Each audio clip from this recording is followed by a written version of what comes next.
Hello and welcome to the Cryptocurrency News channel. So, Bitcoin supporter and former presidential candidate Andrew Yang left the Democratic Party and he sure as hell wasn't going to sign up with the Republican one, so he started his own party. His party is called the Move Forward Party and it supports crypto, the general concept of crypto, but especially Bitcoin. He specifically mentioned Bitcoin. Obviously, it's the biggest coin, so he's going to just tack on to that.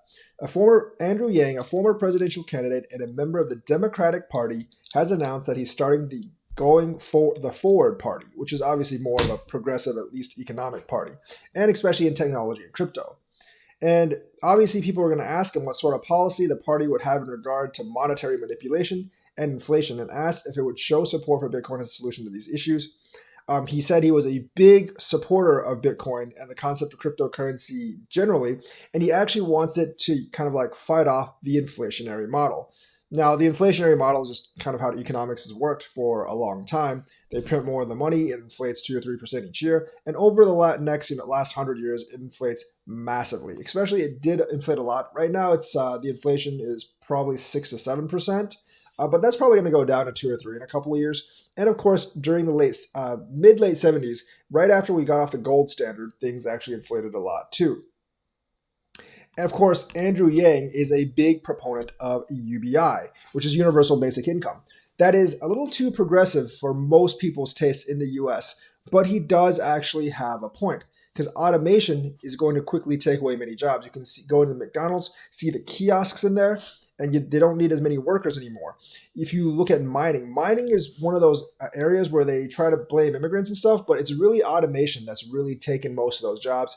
If you've actually listened to some of the miners, they used to have hundreds of people working in mines, thousands of people working in mines, but now for like stuff like coal, they just do mountaintop removal and they can remove like an entire mountain with 5 or 6 people according to many of the engineers. So that's, a net negative of several hundred, if not several thousand jobs. And those are jobs that are not coming back because that's when you have structural employment, which is technology replacing people, those jobs don't come back and those people have to find new jobs. You could say, well, I guess we need more engineers and we need more people to build these robots. While that is true, the miners skills don't really translate over into these jobs, and that's why places like West Virginia get really left behind because the people who are working in those mines don't have the technology skills. You have to retrain them, and not everyone is fit for those skills. Yes, the jobs do pay more, but there's much fewer jobs. You don't need as many robot programmers as the people that the robots are replacing. You might need dozens of robot programmers, but you're replacing thousands of employees. So what are those people going to do? They just can't get new jobs, not all of them, because they don't exist. So structural unemployment due to technology, due to robotics, is going to be serious in the future. You think about jobs in the factories. Those are all physical labor jobs that can easily be replaced with automation. You think about low-level legal jobs, which is just like research on Google, that can easily be replaced by robots. You think about pharmacy, which is a lot stroke memorization. You can actually replace that with an AI because AIs are better than people when it comes to memorization. Same thing with base level accounting and maybe even some base level finance. So a lot of these jobs are going to be replaced by robotics, and that's a lot of majors that's actually out of jobs. Now, it's going to create more engineering challenges and more engineering jobs, but not nearly as many as the people they're actually displacing. So UBI does actually, I think, will be a more prevalent thing in the future as some of those jobs get harder and harder to find because you know what, not everyone can be an engineer.